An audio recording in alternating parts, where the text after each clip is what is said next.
मसीहा उसा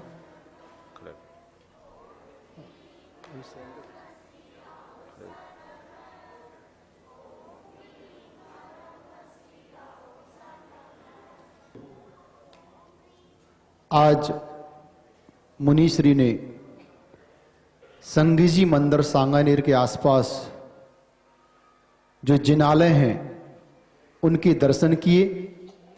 दर्शन के इस क्रम में मुनीश्री ढाई पैड़ी का मंदिर पहुंचे, जहां देवाई देव नेमीनाथ भगवान, आदिनाथ भगवान और तलघर में भगवान महावीर के दर्शन किए।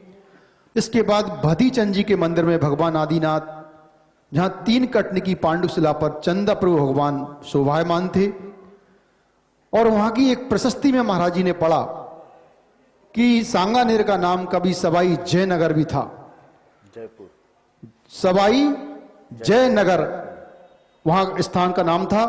फिर ऊंची पेड़ी के मंदिर में जब मुनीश्री के साथ हम सब ने प्रवेश किया तो वहां भगवान आदिनाथ की जीवंत प्रतिमा के दर्शन हुए। ये बात मैं आप सबको, पूरे देशवासियों को इसलिए बता रहा हूं कि आप सांगानेर तो आते हैं, लेकिन आसपास जो जिनालय हैं उनके दर्शन से आप वंचित रहते हैं। अतः आप जब भी सांगानेर आए तो जरूर इन मंदिरों के दर्शन करें। फिर हम ठोलियान जैन मंदिर पहुंचे, जहां पदम प्रभु भगवान, मूंगा भरणी, शांतिनाथ भगवान, मुनीश्वर भगवान, आदिनाथ भगवान, नेमीनाथ भगवान, अजितनाथ भगवान की प्रतिमाओं ने हमारे मन को मोह लिया। और ऐसे भाव विभोर, ऐसी दशा थी। कौन लोग थे वो जो ये मंदिर बना गए?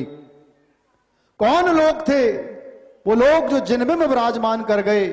हम कौन लोग हैं जो आज उनके दर्शन भी नहीं कर पा रहे हैं? आप जरूर जरूर इस ओर ध्यान दें। और इसके बाद अंत में लोहाड़िया जी के मंदिर के दर्शन किए, जहां पर चंदा प्रभु भगवान की दिव्य प्रतिमा विराजमान थी। मेरा आपसे पुनः पुनः निवेदन है कि आप जब भी सांगानेर आए तो इन मंदिरों के दर्शन अवश्य करें। और सांगानेर प्रबंध कारिणी समिति से मेरा कहना है, उन्होंने बहुत अच्छी 2 दिन यहां पर व्यवस्थाएं की कि आप भी एक ऐसा शिलापट्ट दिग्दर्शन यहां लगाएं मंदिर जी में कि यहां आसपास मंदिर कहां कहां है, ताकि लोग उनके दर्शन से लाभान्वित हो सकें।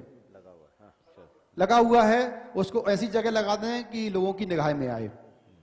मैं आज उन लोगों के नाम पुकारने जा रहा हूं जो आतुर हैं गुणायतों से जुड़ने के लिए। निर्माण निधि के रूप में आज हमसे जुड़ रहे हैं श्री जय, श्रीमती नीलम, आशीष, ऋचा एवं मनन सहाय, सांगानेर, जयपुर। जोरदार करतल ध्वनि के साथ स्वागत करें। आप हैं तो यहीं आगे आकर नमन करके मुनीश्री से आशीर्वाद प्राप्त करें। श्री दीपक कुमार जैन, पुत्र श्री विमल कुमार जैन, सांगानेर, जयपुर। आप भी पधारें, वहीं से महाराज जी को नमन करें, आशीर्वाद प्राप्त करें। श्री उमंग जैन, पुत्र श्री इंद्र कुमार जैन, गोपालपुरा बाईपास, जयपुर। श्रीमती मधु जैन, अरिहंत जैन, कोटा जंक्शन। श्रीमती राजेश कुमार जैन, पुत्र श्री फतेह चंद जैन, नई दिल्ली। शोकाकांक्षी प्रिया राजीव लट्टे, बेलगांव, ऑनलाइन। शोकाकांक्षी विजया गज कुमार साहेब, पुणे, ऑनलाइन। सुश्री श्रेया चंद्र बदन साय, पंडरपुर, ऑनलाइन। श्रीमती रेशमा चंद्र बदन साय, पंडरपुर। आप वही ऑनलाइन जुड़े हैं। और एक साथ तालियां बजा दीजिए अब श्री टीकम चंद संजय कुमार पाटनी, ऊंची पेड़ी वाले, जयपुर। आप सबका गुणायतन परिवार में बहुत बहुत स्वागत है। और मैं अब आवाज दे रहा हूं श्रीमान राजेंद्र के गोधा, जिन्हें महाराज जी ने विधान के समापन पर डायनामिक व्यक्तित्व का धनी बताया था, वो पधारें और अपनी बात रखें।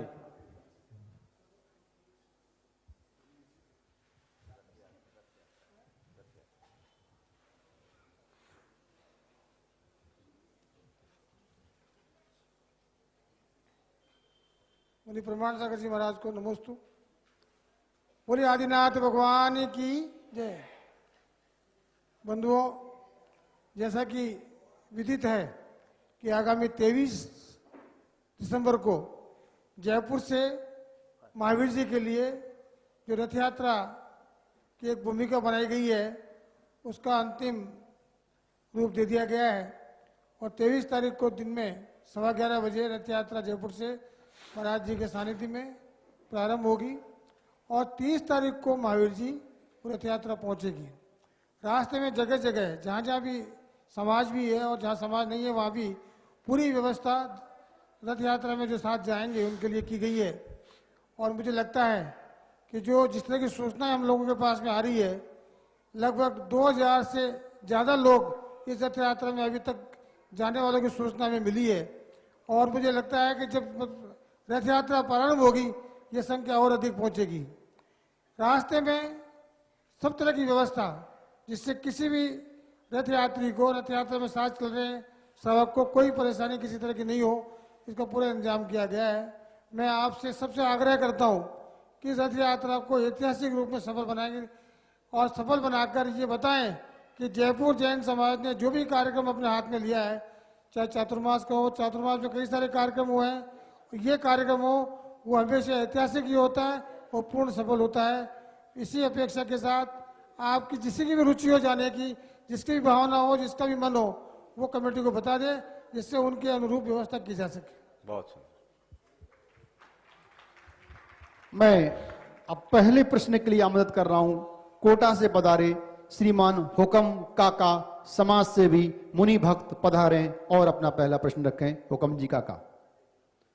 और उसके बाद तैयार रहेंगे श्री डॉक्टर प्रतिभंजन दिल्ली, श्री राहुल पाड़िया, श्री अनुपम जैन, श्री नरेंद्र जी पांड्या, श्री दिनेश जी पापड़ीवाल, श्री रेखव चंद पांड्या। काका कह रहे हमारे पास प्रश्न नहीं है, हमें तो काम बताओ। पूज्य महाराज श्री के चरणों में शत नमन।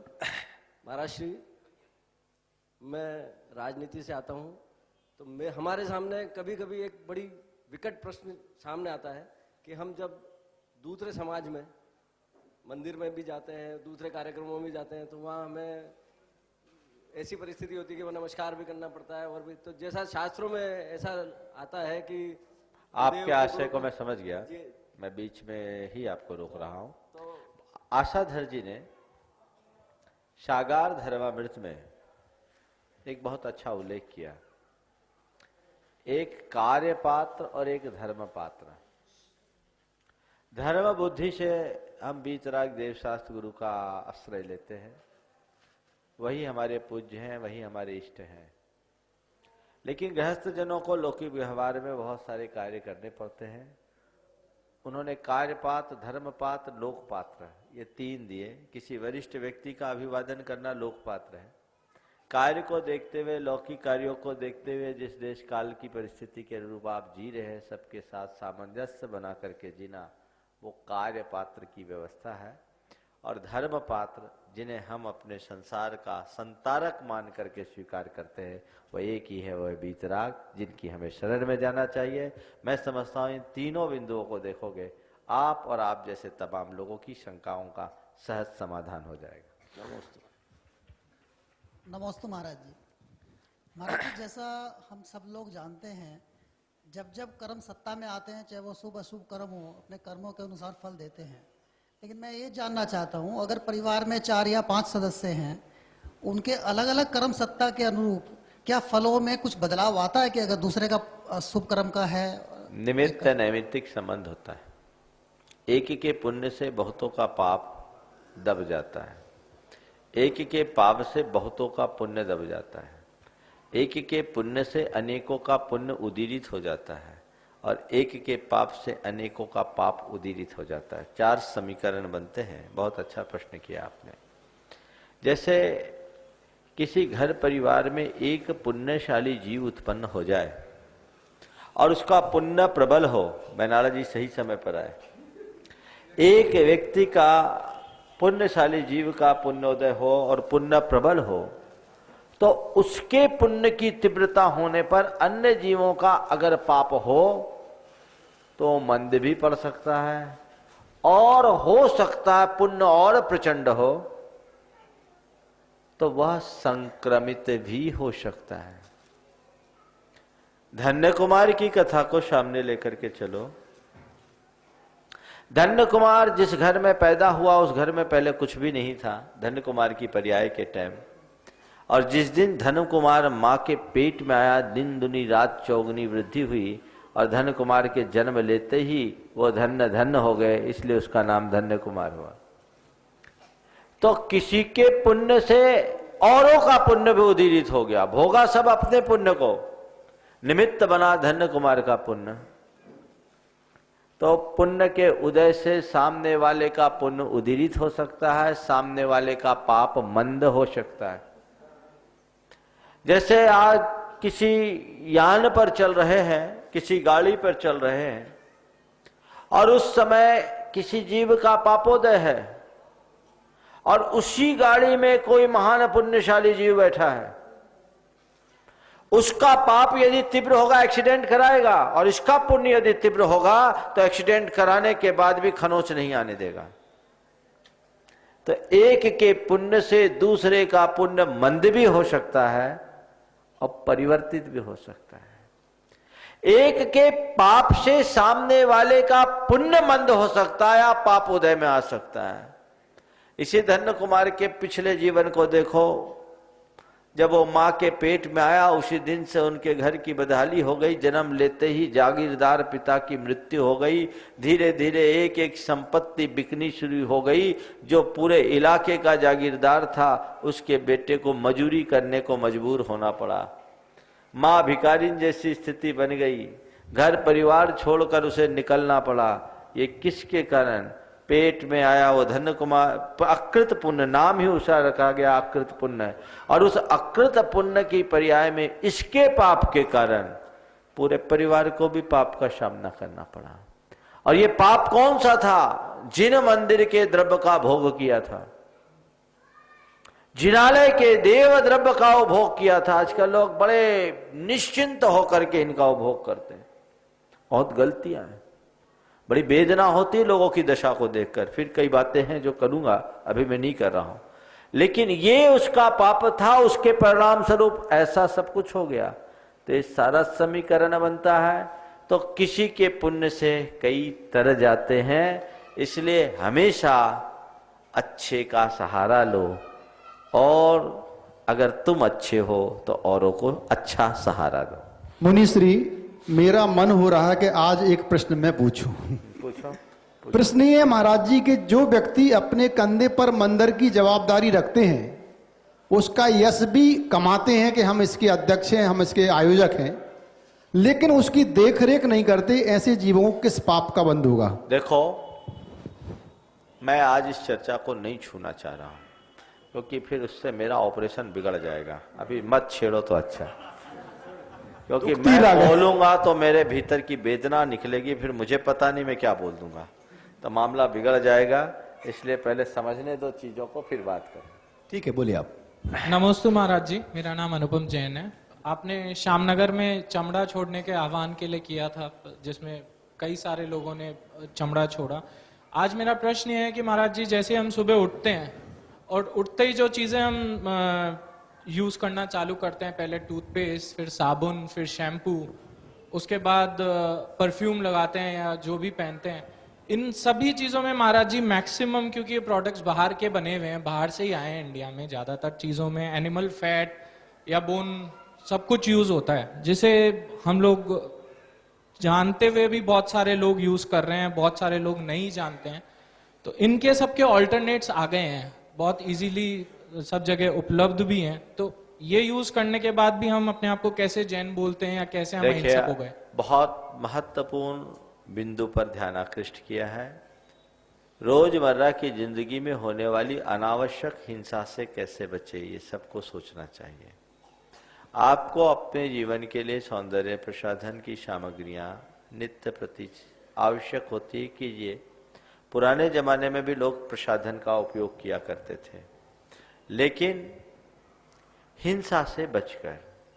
आजकल बहुत सारे ऐसे प्रोडक्ट्स हैं, ब्यूटी विदाउट क्रुएल्टी एक संस्था है, आप उनकी साइट पर विजिट कीजिए, आपको इसका डिटेल मिलेगा कि कौन कौन सी कंपनीज है जिसके प्रोडक्ट हिंसा रहित सौंदर्य प्रसाधन की सामग्री, साबुन, तेल को, टूथपेस्ट आदि का उत्पादन करती है। आप वही चीजें लें।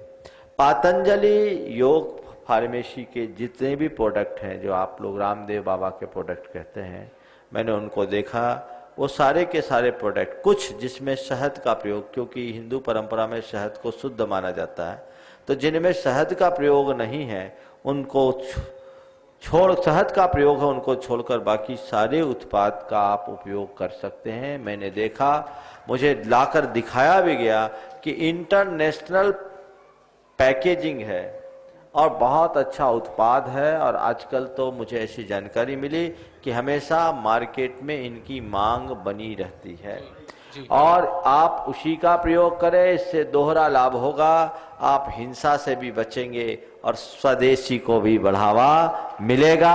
ये मूल्य भी इनके कम है और गुणवत्ता भी इनकी अच्छी है। कोशिश करिए आप अपनी डेली नीड की चीजों में इन्हें प्राथमिकता देने की। महाराज जी इसी का एक छोटा सा बोलो।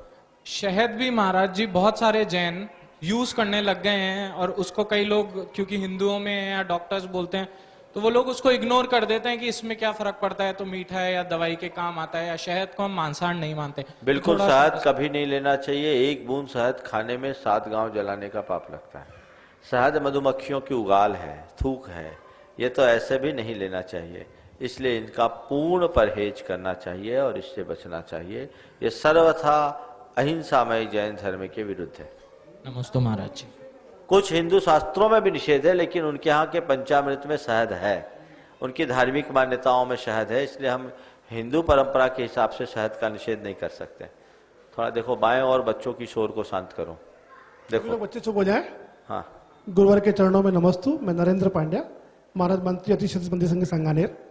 गुरुवार आपने सांगानेर अति क्षेत्र के बारे में जब यहाँ आपका आगमन हुआ और आपने बताया कि जितना सोचा था उससे अधिक कहीं पाया, और बाबा के प्रतिमा के बारे में, अतिशय के बारे में आपने काफी कुछ बताया और हमारा जैन समाज सांगानेर गदगद हो गया, रोमांचित हो गया, आपको दर्शन करके भाव विभोर हो गया। हमारे पलक पावड़े पूरे खिल गए।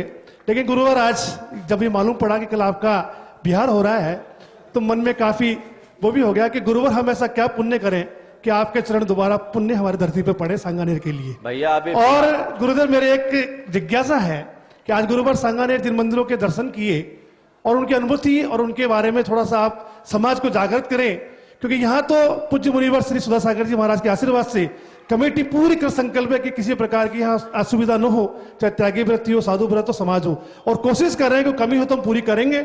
आप उसके लिए भी हमें शक्ति दें, आशीर्वचन दें।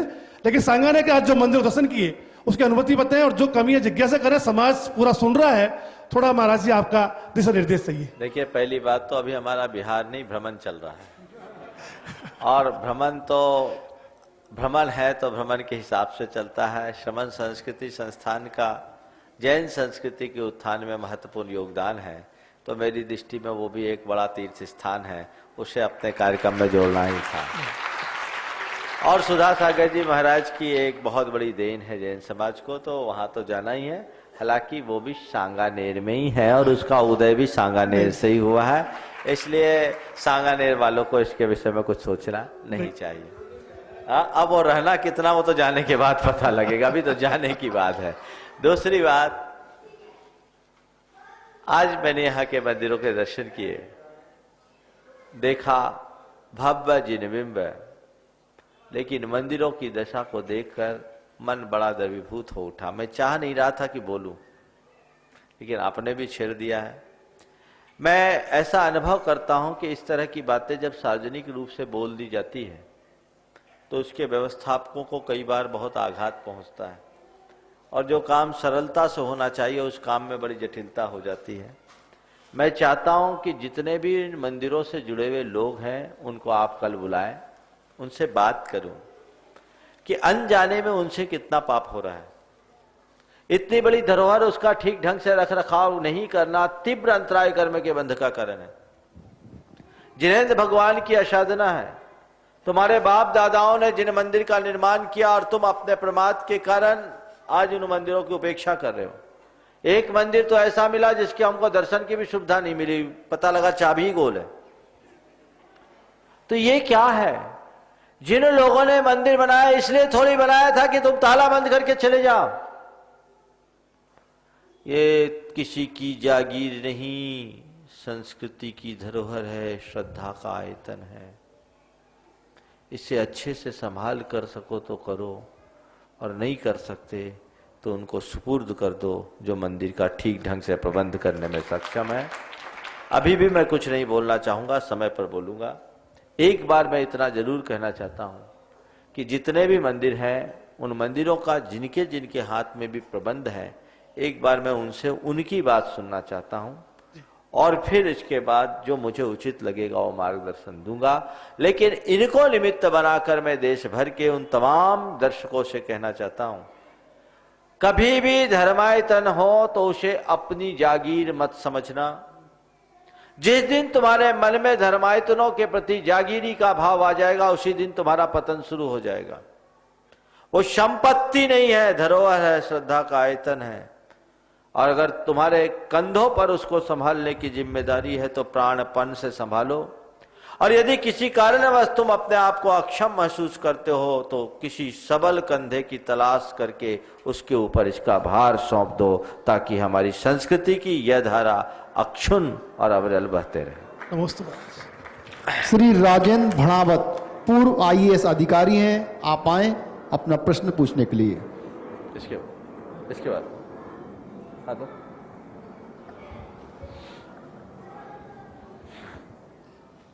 थोड़ा आगे। महाराज श्री के चरणों में वंदन। मतलब आप मैं स्वार्थवश 2 प्रश्न एक साथ पूछ लूं, अगर आपकी अनुमति हो तो। पूछ लो। हाँ। पहला तो यह है कि जैसा कि सब जानते हैं, जैन परिवार देश में सीमित संख्या में हैं। उनमें भी कई तरह के संप्रदायों में हम लोग बटे हुए हैं, और इन बटे हुए होने के कारण भी कोई दिक्कत नहीं है, लेकिन सबकी जो विधियां हैं, प्रक्रियाएं हैं, पूजा की पद्धतियां हैं, वो भी इतनी अलग अलग हैं।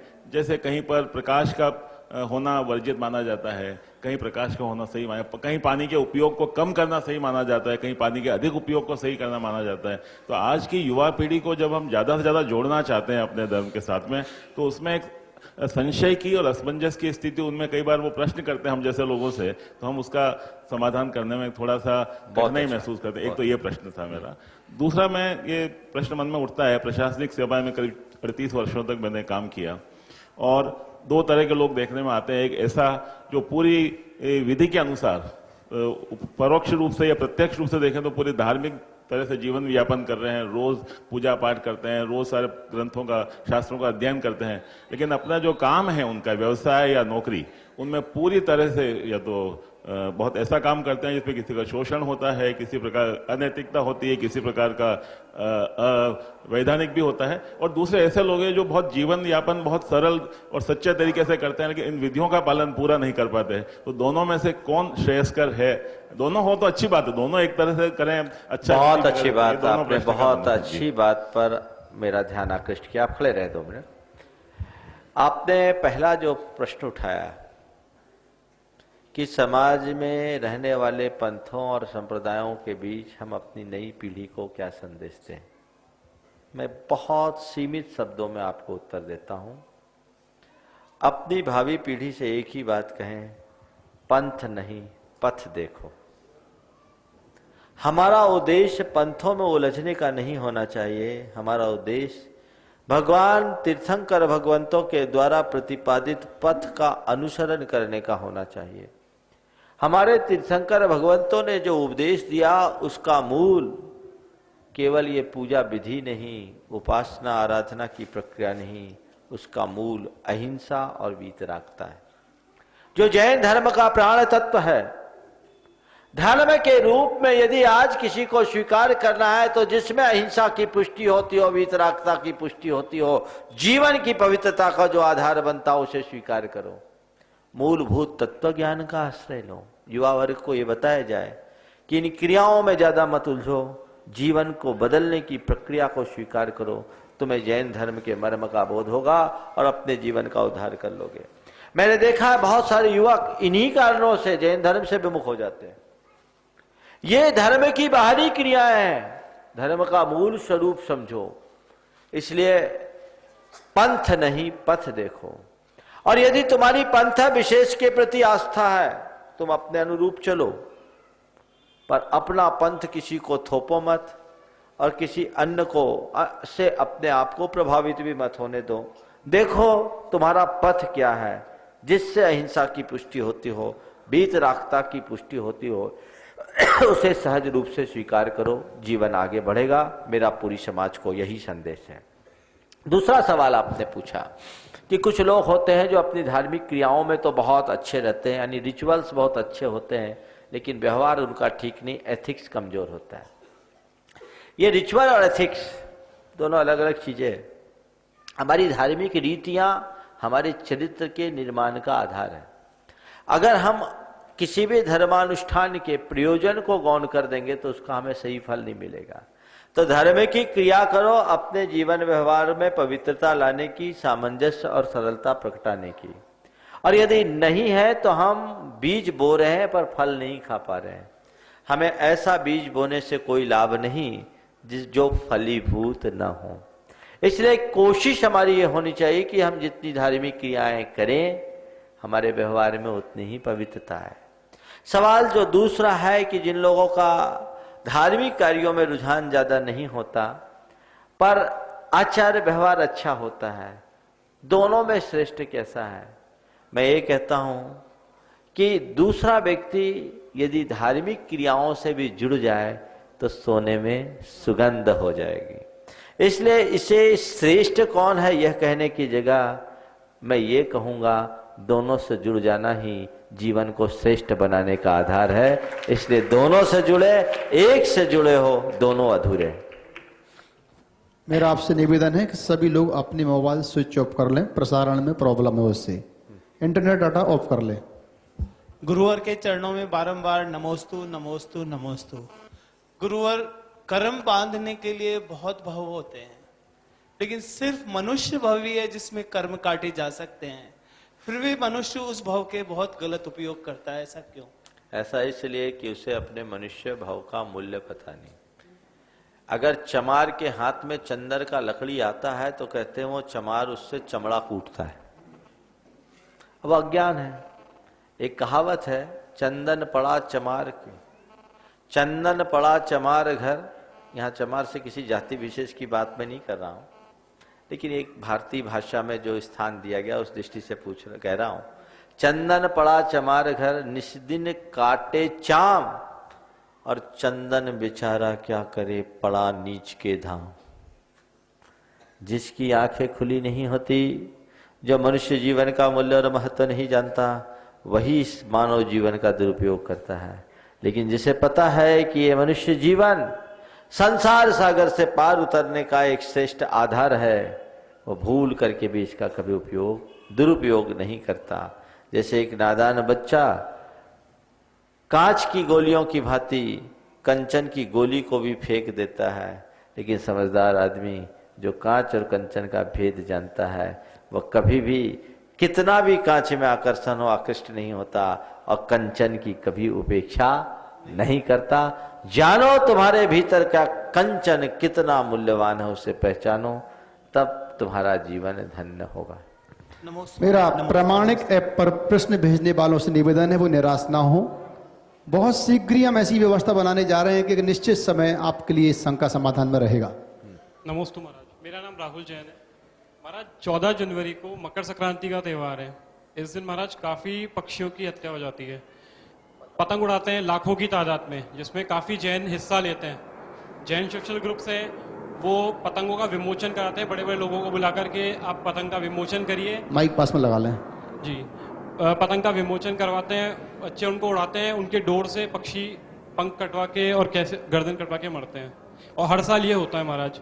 इस चीज को कैसे रोका जाए? और इसमें काफी जैन फैमिली ऐसी मतलब हैं जो दुकानें चला रहे हैं पतंग की। जैन हो या जैन, पतंगबाजी एक कीड़ा है और हमारे यहाँ ऐसी कीड़ाओं का निषेध नहीं जिसमें हिंसा न हो, पर जिन कीड़ाओं में हिंसा होती है उससे तो बचना चाहिए।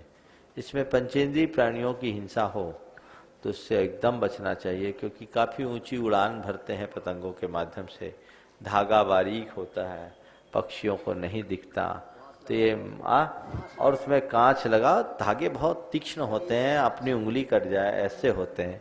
इसलिए विचार और विवेक से ही कार्य करना चाहिए। काफी जैन बेचते भी हैं पतंगे। जैन अजैन की बात तो अलग बात है। मैं कह रहा हूं जो भी अहिंसा और प्राणियों के प्रति संवेदनशीलता रखते हैं उन्हें इनसे बचना चाहिए। अहिंसा को धर्म मानने वाले लोगों को इस तरह की कीड़ाएं कभी नहीं करनी चाहिए जिससे किसी को मौत के घाट उतरना पड़े।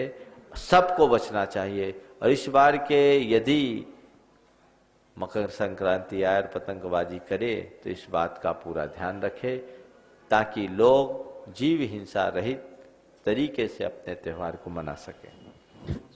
आगे तैयार रहेंगे श्री रेखमचंद जी पांड्या, श्री बाबूलाल जी बोरा सांगनेर, श्रीमती संतोष अजमेरा, श्रीमती चांद अजमेरा। नमस्ते महाराज जी, नमस्ते महाराज। रेखमचंद पांड्या महाराज जी, रजदूल के उचित नाम जो आचार्य श्री और गुरुजनों से चरणों से प्राप्त हो।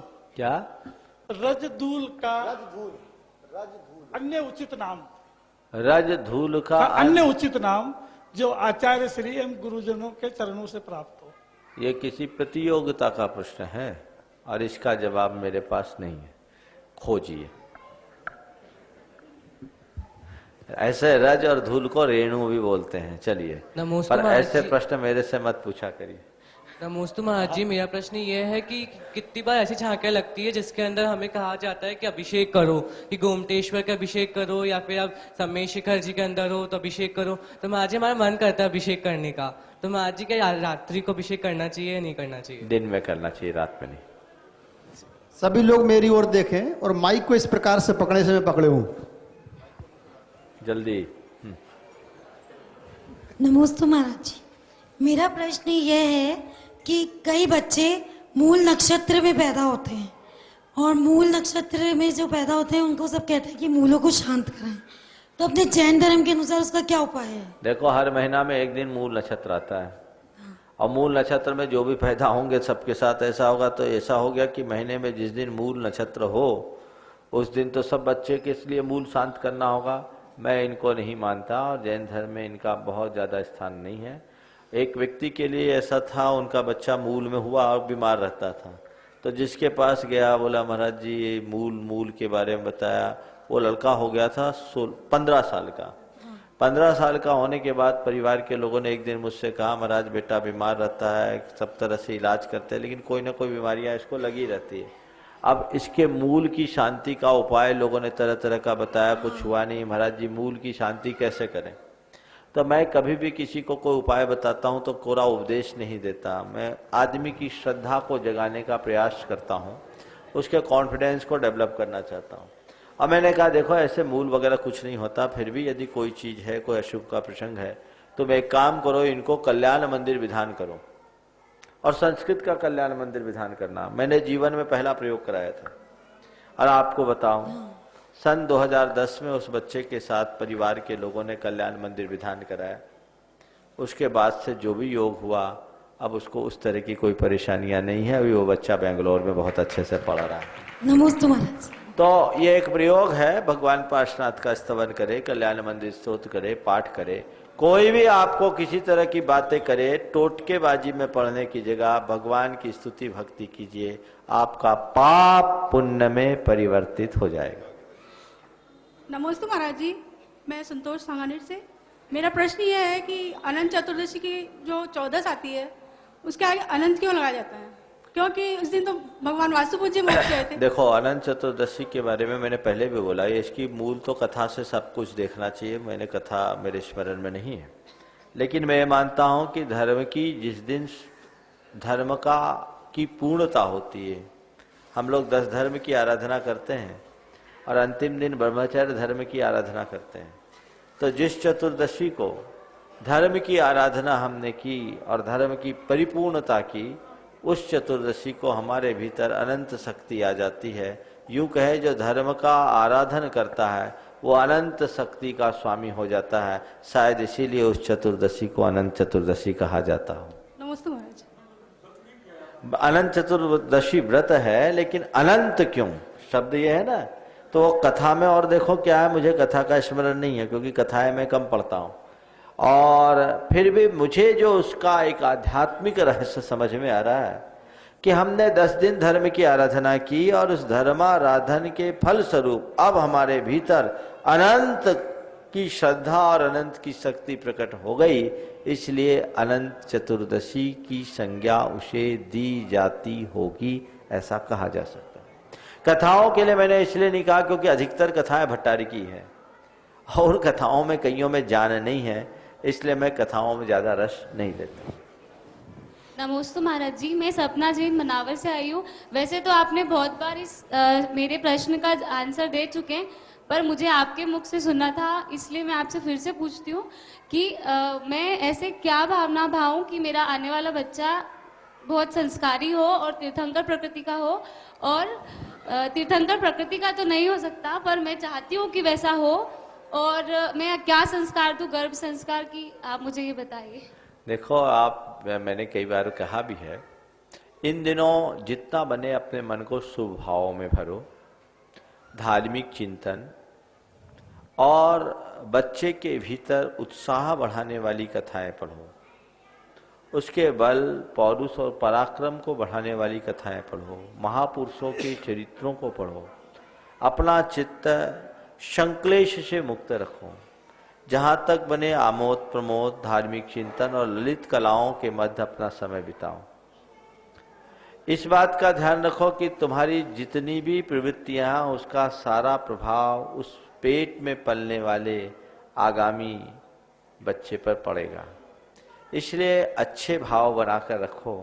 और आपने ये जो भाव भाया है कि मेरे बच्चे का तीर्थंकर प्रकृति का बंद हो जाए, मेरे मन में आया जब उसने कहा कि तीर्थंकर प्रकृति का मन हो जाए, बंद हो जाए, मेरे मन में ऐसा आया, बच्चे का तीर्थंकर प्रकृति का बंद हो या न हो, पर ऐसे भाव रखने वाली माँ एक दिन तीर्थंकर की माता भी बन सकती है।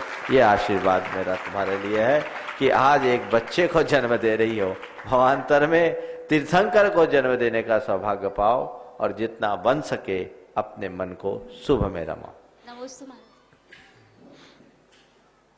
नमोस्तु महाराज जी, मेरा नाम पाखी जैन है, मैं सांगानेर से आई हूँ।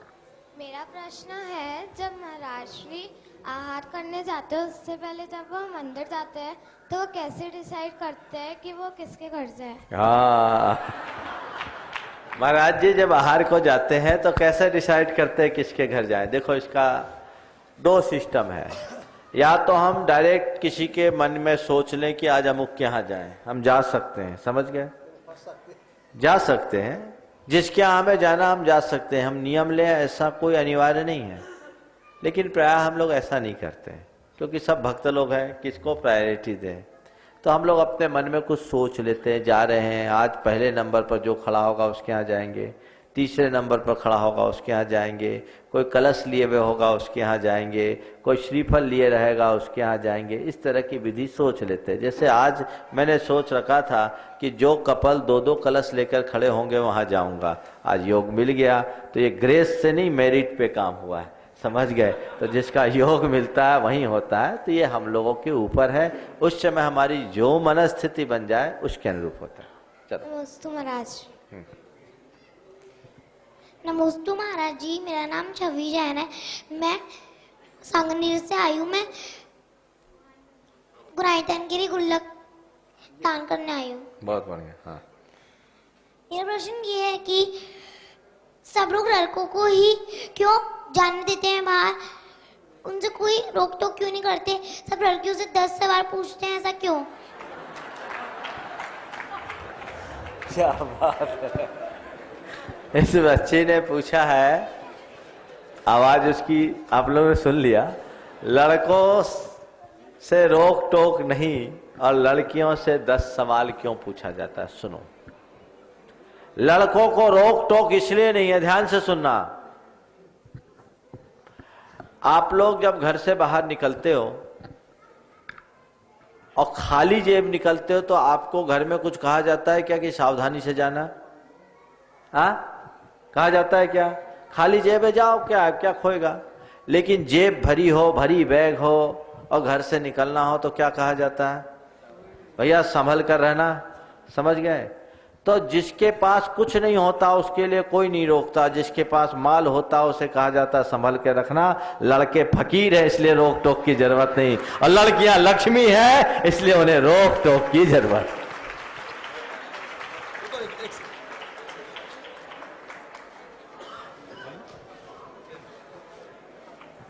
नमोस्तु महाराज। माइक पास में कर लें।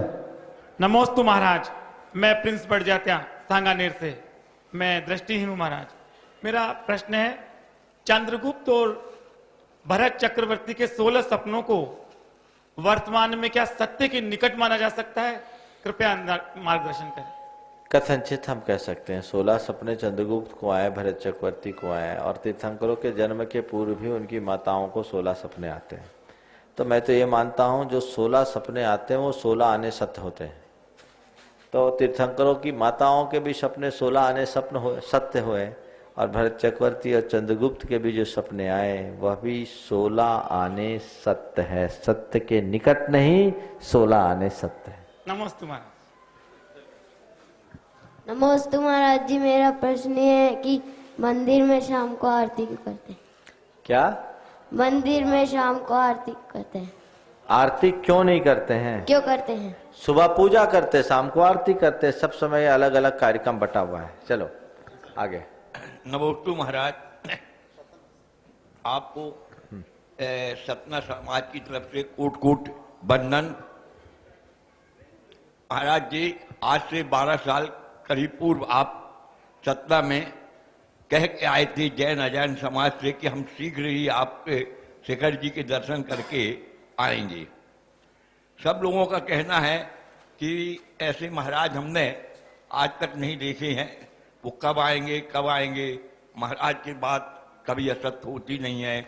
उन्हें आप देखो, सुनो, उन्हें शीघ्र लाओ। मैंने सतना में ये नहीं कहा था कि हम फिर आएंगे। मैंने ये कहा था कि मैं सतना से जा नहीं रहा हूँ, यात्रा पर जा रहा हूँ, और जब यात्रा पूरी होती है तो आदमी लौट कर आता है। अब हमारी यात्रा जारी है, जब पूरी होगी तब देखेंगे। समझ गए? चलिए, तो हमारी यात्रा अभी चल रही है। चलिए, तो ये इसी तरह की भावना सबको होनी चाहिए। अभी जो एक बात गोधा जी की तरफ से आप लोगों से की गई, आगे भी आगे कही जाएगी। ये यहाँ से धर्म प्रभावना रथावर्तन महावीर जी की वंदना यात्रा अपने आप में एक बड़ी ऐतिहासिक यात्रा है, और बहुत अच्छी व्यवस्था यहाँ की कमेटी ने बना रखी है, और ये अपने आप के जीवन की एक ऐतिहासिक यात्रा होगी। आप सब लोग अपना मानस बनाइए, और मानस बनाकर इस यात्रा में ऐसी सहभागिता दिखाइए। महावीर जी की वंदना तो आपने कई बार की, पर देव शास्त्र गुरु के साथ जुड़कर पद यात्रा के साथ अगर उनकी वंदना करोगे तो आपके जीवन का पुण्य कुछ और ही होगा। ये एक अच्छा मौका है। मुझे भी ऐसा देख करके अंदर से बड़ी प्रसन्नता हो रही है कि महावीर जी की यात्रा में पहले नहीं गए तो अच्छा हुआ। आगरा से आते समय जाते तो महावीर जी की यात्रा तो मिल जाती, लेकिन रथ यात्रा के साथ महावीर की यात्रा का ये योग नहीं बनता। ये योग जयपुर के साथ बनना था। अपने आप में एक अद्भुत योग है। इस योग का सबको लाभ लेना चाहिए। जैसा कि कल भी मैंने कहा था कि हमारे यहाँ की महापूजाओं में रथावर्तन पूजा एक महापूजा कहलाती है। तो ये समझना, ये रथ यात्रा केवल यात्रा नहीं, रथावर्तन पूजा महाविधान है जो लगातार 7-8 दिन तक चलेगा, और इस विधान का सबको लाभ लेकर अपने जीवन का कल्याण करना चाहिए। और आगे यहीं पर विराम देते हैं। चलें, सभी लोग आरती के लिए तैयार हो जाएं। समय पूरा हो गया। एक चमत्कार हुआ है, अगर आपकी आज्ञा हो तो मैं 2 मिनट लूंगा आपके। बोलो। मेरे हाँ। जीवन में चमत्कार हुआ है। बोलो, जल्दी बोलो। हाँ। 6 तारीख की बात है इसी महीने की, और मैं अपने पूर्व के पापों का प्रायश्चित कर रहा था। आत्मग्लानि हुई मेरे को। उसके बाद रात को 12:40 पे मेरे साथ चमत्कार हुआ। ऋषभदेव भगवान मेरे समक्ष आए 25 मिनट के लिए, 12:40 से 1:05 तक, और उन्होंने मेरे को पूरा आईना साफ दिखा दिया कि इस संसार में कोई किसी का नहीं है। जो कुछ करोगे तुम अपने लिए करोगे, कोई ना कोई करता है तुम्हारा, ना कोई धरता है। इसके अलावा उन्होंने पूरा मेरे को जो आज इतनी समस्या चल रही है खान पान की, खेती बाड़ी की, हर चीज की, इसकी पूरी रूपरेखा उन्होंने मेरे को 25 मिनट के अंदर बना के दी है। ये मैंने आपके लिख के दे दिए यहाँ पे। और मैं इतना हो गया, दूसरे को मौका दो। ठीक, चलिए।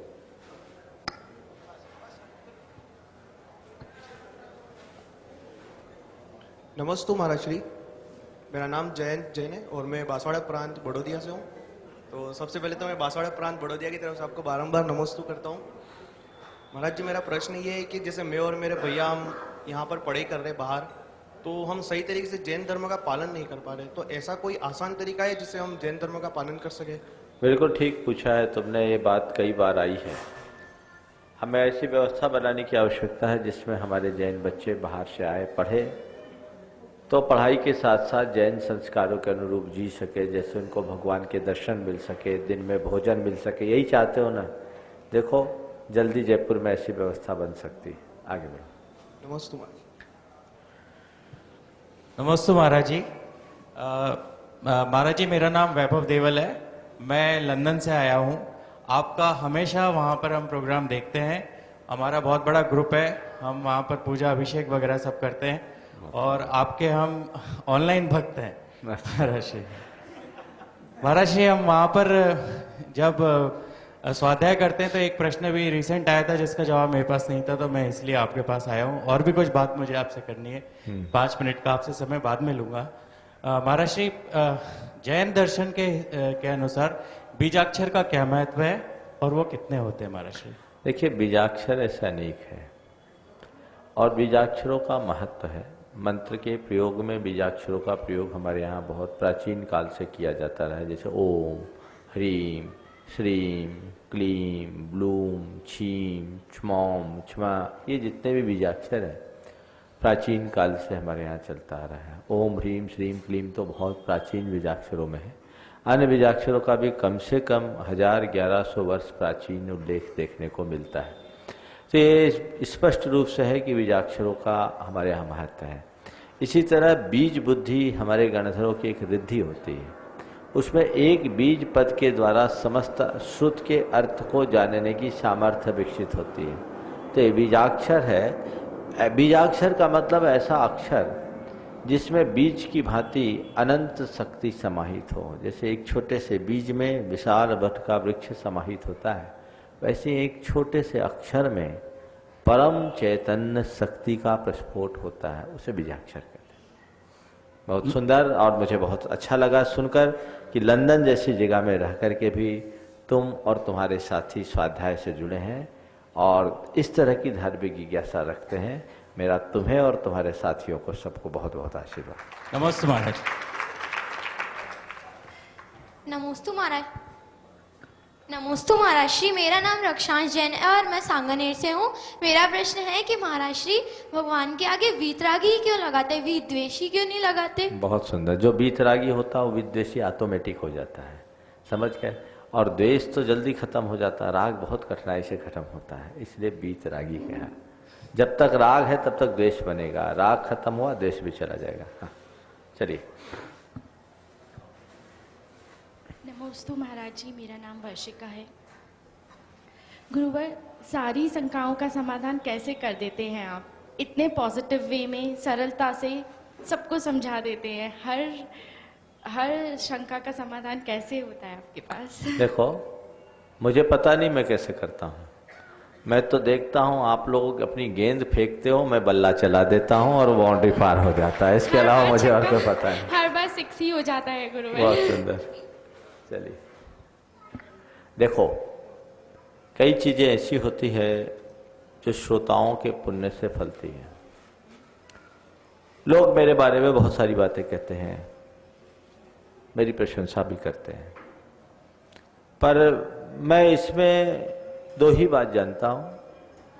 एक तो आज मेरे भीतर से जो भी मुखरित होता है वो मेरे गुरु के आशीर्वाद के रूप में फलता है, और दूसरा मेरा अनुभव बताता है कि मैं नहीं बोलता, श्रोताओं का पुण्य मुझसे बुलवा लेता है, बिना प्रयत्न के सब कुछ हो जाता है। नमस्ते गुरुदेव, नमस्ते गुरुदेव, नमस्ते गुरुदेव। मुनिश्री में सांगानेर से हूँ। मेरा क्वेश्चन ये है कि सुबह प्रतिमा क्यों लगाते हैं, शाम को क्यों नहीं लगाते, इसका कारण? परिक्रमा न लगाने की एक परंपरा है। इसका कारण ये भी हो सकता है कि हमारे यहाँ परिक्रमा में अंधकार ज़्यादा रहता था। अंधेरे में किसी भी प्रकार के क्षुद्र जीव की हिंसा ना हो जाए, ये सावधानी रखते हुए दिन में परिक्रमा लगाने की व्यवस्था रही हो। आगे। नमस्ते श्री महाराज। अपूर्व करण गुण स्थान किसे कहते हैं? 8वें गुणस्थान का नाम अपूर्व करण है। चलो, परिभाषाएं मत पूछा करो, जीवन की परिभाषा समझने के लिए पूछा करो। नमोस्तु महाराज जी, मैं जयदीप जैन जयपुर से। महाराज जी, क्या जैन धर्म के अनुसार रेकी करनी चाहिए? रेकी है क्या? रे यानी किरणों की कुंजी जिसको बोलते हैं रेकी। तो रेकी लोग अलग अलग तरीके से करते हैं, रेकी के अलग अलग कोशिश भी होते हैं।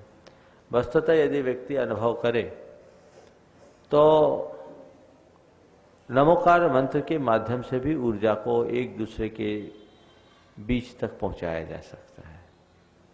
नमोकार मंत्र तो बहुत छोटी सी बात है, मैं अपने अनुभव के आधार पर बताऊं तो व्यक्ति थोड़ा एकाग्र हो तो ऊर्जा का प्रक्षेप कर सकता है, संप्रेषण कर सकता है। तो जो लोग भी रेकी का प्रयोग करते हैं, औरों के प्रति सद्भावनाओं से भरकर पॉजिटिव एनर्जी का फ्लो उस तक भेजें, ऐसी धारणा बनाएं, सामने वाले पर काफी कुछ असर पड़ सकता है। आगे। नमोस्तु महाराज श्री। महाराज श्री, संयुक्त परिवार में जब बहुत सारे लोग रहते हैं तो ऐसा होता, मन मुटाव भी होते, कभी बातचीत भी हो जाती, तो हम गृहस्थों का ये सोचना रहता है कि इससे अच्छा तो रोज रोज भाव खराब करो तो अलग हो जाओ, मतलब अलग एकल परिवार कर लो। तो महाराज श्री आपका मार्गदर्शन चाहिए। देखो, परिवार समझौता मांगता है और समझौतावादी दृष्टिकोण अपनाकर चलने वाला व्यक्ति सही अर्थों में सफल होता है। संयुक्त परिवार में समझौते करने पड़ते हैं और एकल परिवार में व्यक्ति अकेला रह जाता है। एकल परिवार में स्वतंत्रता है और संयुक्त परिवार में सुरक्षा। दोनों बातों को ध्यान में रख करके चलना चाहिए। जो मजा संयुक्त में है वह अकेले में नहीं है। और अब धीरे धीरे लोगों की अवधारणाएं बदल रही हैं। पहले लोग संयुक्त से एकल हो रहे थे, अब एकल से वापस संयुक्तता की तरफ लोगों का रुझान बढ़ रहा है। थोड़ी बहुत दिक्कतें हैं, उनको सहन करना चाहिए और अपने हृदय में उदारता और सहिष्णुता का भाव जगाना चाहिए। कभी मन आपका डगमगाएगा नहीं और संयुक्त परिवार का आप रस ले सकेंगे। नमोस्तु महाराज श्री। नमोस्तु। नमोस्तु महाराज जी। महाराज जी, मेरा नाम जितेंद्र जैन है, मैं सांगनेर संस्थान से हूँ। मेरा प्रश्न ये है कि स्तुति और वंदना में क्या अंतर होता है? स्तुति 24 तीर्थंकरों की होती है, वंदना किसी एक भगवान की होती है, ये दोनों में अंतर होता है। आगे मैं कमल बाबू जी को आवाज दे रहा हूँ, वो आए और अपनी बात रखें। कमल बाबू जी, यहीं से 4 मिनट।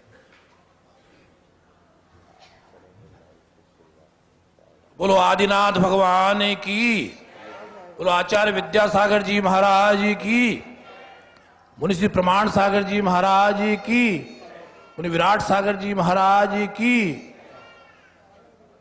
धर्मानुरागी महानुभावों, लगातार चातुर्मास काल के पश्चात मुनिश्री का नगर भ्रमण लगातार चल रहा है और उसी की कड़ी में आज आप संघी जी की नशिया में यहां पर विराजमान है। मैं आज विशेष आगामी कार्यक्रम की सूचना आपको विधिवत रूप से दूं, इसके लिए आपके सम्मुख उपस्थित हुआ हूं। मुनिश्री का राजस्थान जिस समय प्रवेश हुआ, राजस्थान की धरती पर पैर रखते ही आपके भाव हुए कि मैं सर्वप्रथम चांदनपुर वाले बाबा के दर्शन करूं। उस समय से आपके मन में थोड़ा और आगे चांदनपुर वाले बाबा के प्रति असीम श्रद्धा उमड़ी हुई है और लगातार आपने उस समय प्रयास भी हमने किया कि किसी तरह मुनिश्री के दर्शन पहले हों, लेकिन संयोग और वियोग जिस तरह से अपने आप बनते हैं, उसी तरह वो सुखद संयोग का अवसर अब आया है।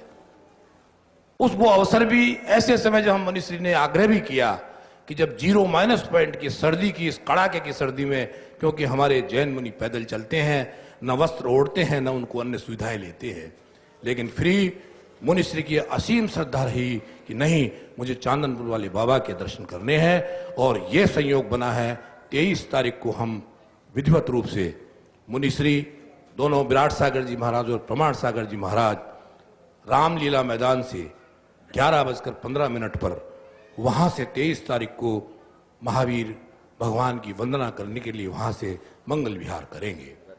इसका नाम दिया है, हाँ मैं उसी पे आ रहा हूं, हमने इस कार्यक्रम को एक ऐसे कार्यक्रम के रूप में जोड़ा है जिसमें महावीर वंदना धर्म रथ के इस कार्यक्रम की योजना हमने बनाई है और मुनिश्री अकेले ही नहीं, पूरा समाज रथ के साथ और श्री जी विराजमान के साथ बिल्कुल लवाजमे के साथ यहाँ से मंगल विहार भगवान चांदनपुर वाले की तरफ यहाँ से प्रस्थान करेंगे।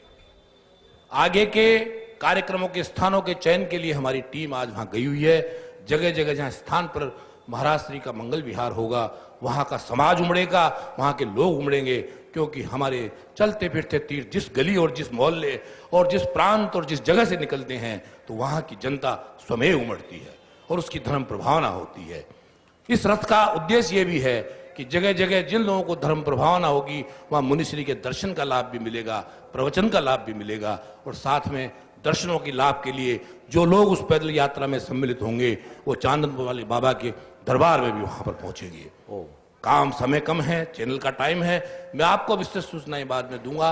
30 तारीख को मुनिश्री का अनुमानित वहां पहुंचने का पूरा कार्यक्रम है और 21 तारीख को वहां पर जापानुष्ठान ओम ग्रीम अरहम अस्सी आओसानमे की ध्वनियों के बीच में वहां कोटश जापानुष्ठान का कार्यक्रम भी प्रारंभ होगा, क्योंकि यहाँ देर नहीं होती। महाराज के कार्यक्रम आपने देखे हैं, बिल्कुल कसे हुए रहते हैं, तार से तार जुड़े हुए रहते हैं और बहुत ही विशाल रूप से संपन्न होते हैं। और फिर आएगा वह शुभ दिन जब हम 2016 में प्रवेश करेंगे और उस नव वर्ष पर मुनिश्री का आशीर्वाद तो हमें प्राप्त होगा ही, लेकिन उस दिन हम भगवान महावीर की आराधना के लिए वर्धमान मंडल विधान का आयोजन भी वहां पर करेंगे, जिसमें आपको सबको सम्मिलित होना है। मान्यवर, धर्म की इस गंगा में वो लोग उमड़ेंगे, सारे जयपुर जहां से जाएंगे, यहाँ से कानोता, बस्ती, यहाँ सिकंदरा, गीजगढ़, नादोती, जिस तरफ से भी महाराज का यह रथ गुजरेगा, मेरी ये मान्यता है कि ये फिर वो इतिहास रचने जाएंगे जो राजस्थान की मरुभूमि में आज दिन तक ऐसा अजूबा नहीं हुआ। मैं आप सभी लोगों से चतुर्मास कमेटी की ओर से आग्रह करता हूं कि इस कार्यक्रम को जिस तरह से चतुर्मास को आपने पूरे भारतवर्ष में एक ऐतिहासिक स्वरूप प्रदान किया है, उसी तरह हमारे इस धर्मव्रत की इस यात्रा को पूरा जोर शोर से आप इसमें सम्मिलित हो। मैं मुनिश्री के चरणों में वंदन कर रहा हूं, नमन करता हूं कि आपने ये सुअवसर में प्रदान किया है। हे गुरुवर, राजस्थान के सभी वासी आपकी कृतज्ञता ज्ञापित करते हैं और ये भावना भाते हैं कि रत्नत्रय की इस आराधना में आप इस संयम पथ पर आगे बढ़ते रहें और श्रावक आपसे लाभान्वित होते रहें। यही मेरी अपेक्षा है, यही आपसे मेरी आकांक्षा है। बहुत बहुत आपको धन्यवाद। ओम।